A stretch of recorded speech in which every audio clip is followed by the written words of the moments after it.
watak dan kepribadian orang yang lahir Senin Kliwon. Orang yang lahir Senin Kliwon memiliki nafsu 12, hasil dari penjumlahan nilai hari Senin 4 dan pasaran Kliwon 8. Mereka dikenal memiliki kepribadian yang menjunjung tinggi nilai-nilai kekeluargaan. Mereka menjadikan kehormatan keluarga sebagai prinsip hidup yang utama. Kesetiaan dan rasa tanggung jawab mereka terhadap orang tua, saudara, hingga kerabat sangat menonjol. Bahkan, mereka rela mengorbankan kepentingan pribadi demi melindungi dan membahagiakan keluarga. Kepekaan terhadap asal-usul dan tanah kelahiran juga melekat kuat dalam diri mereka. Bukan hal yang aneh jika seseorang yang lahir pada Senin Kliwon sangat mencintai tradisi leluhur atau menunjukkan nasionalisme tinggi terhadap negeri tempat ia dibesarkan. Mereka menyerap nilai-nilai dari lingkungan dan budaya sekitarnya secara emosional. Namun, di balik ketulusan tersebut, tersimpan jiwa yang sensitif. Orang Senin Kliwon mudah merasa tersinggung, terutama jika menyangkut hal-hal yang berkaitan dengan harga diri atau keluarga. Mereka bisa sangat emosional, meski biasanya tidak berlarut-larut. Setelah diberi ruang untuk menenangkan diri, mereka mudah luluh dan memaafkan. Sifat pemaaf ini menjadi kekuatan yang membuat mereka disukai dalam pergaulan sosial. Salah satu kelebihan weton ini adalah kemampuan komunikasi.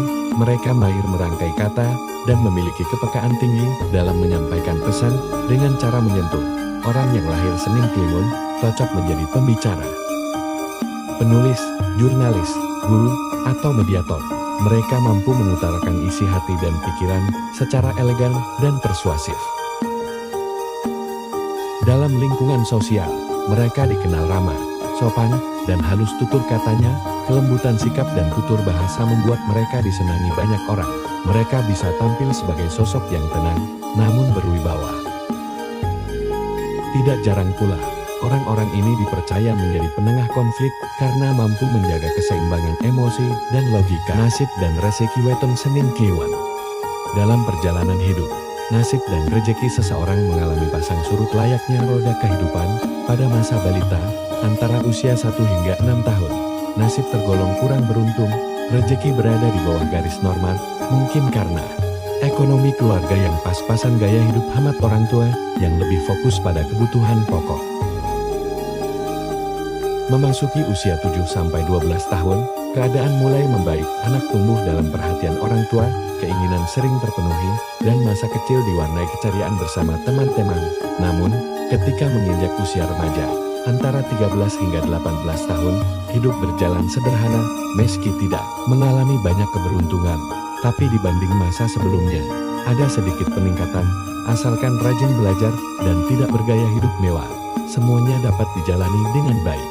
Pada usia dewasa awal, 19 hingga 24 tahun, seseorang mulai berpikir lebih dewasa tentang pekerjaan dan jodoh. Sayangnya, masa ini bukan masa yang mudah, banyak rintangan dan kegagalan yang harus dihadapi. Namun, bila tetap berusaha dan tidak menyerah, keberuntungan perlahan akan datang. Saat memasuki usia 25 hingga 30 tahun, keberuntungan mulai berpihak. Banyak hal membaik secara mengejutkan, terutama di usia 26, di mana rezeki lancar dan usaha membuahkan hasil. Kepercayaan orang lain menjadi kunci kemajuan. Namun begitu, usia 31 hingga 36 tahun membawa tantangan baru. Rezeki mulai surut dan kegagalan kerap muncul, menuntut sikap waspada dan semangat yang tinggi. Keadaan kembali membaik di usia 37 sampai 42 tahun, rezeki mengalir tanpa diduga, dan hidup terasa lebih mudah. Namun, harus diingat untuk tetap rendah hati saat berada di atas, karena usia 43 hingga 48 tahun kembali membawa penurunan drastis. Kesulitan mencari nafkah menjadi tantangan utama, sehingga kehati-hatian dalam mengambil keputusan sangat dibutuhkan. Untungnya, pada usia 49 hingga 54 tahun, keadaan membaik lagi. Rezeki mulai lancar dan hasil dari kesabaran serta kerja keras mulai terlihat. Bahkan pada usia 55 hingga 60 tahun, nasib mencapai puncak kejayaan. Meski mungkin sudah tidak aktif bekerja, rezeki tetap mengalir dan rencana berjalan lancar. Di usia 61 hingga 66 tahun, Nasib cenderung stabil, walau ada sedikit masalah keluarga. Semuanya bisa diselesaikan dengan baik. Ini adalah waktu yang tepat untuk banyak beramal dan berbagi. Namun, di usia 67 hingga 72 tahun, nasib kembali menurun tajam. Usia lanjut membawa keterbatasan dan munculnya hambatan dalam hidup maupun usaha. Masa sulit berlanjut di usia 73 hingga 78 tahun, di mana rejeki makin seret dan hidup dipenuhi masalah. Disinilah pentingnya iman dan kedekatan dengan Tuhan, agar jiwa tetap kuat.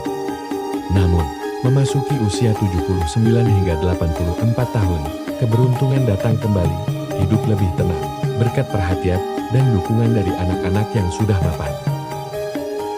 Di usia 85 hingga 90 tahun, terjadi sedikit penurunan rejeki, tetapi tidak signifikan. Yang utama adalah fokus pada ketenangan batin dan mendekatkan diri kepada Tuhan.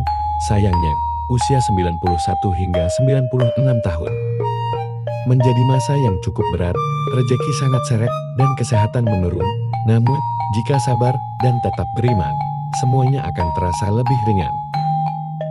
Menariknya, bagi yang mencapai usia 97 hingga 102 tahun, keberuntungan seakan kembali hadir, rejeki kembali lancar dan hidup diliputi rasa syukur atas umur panjang yang jarang dimiliki banyak orang.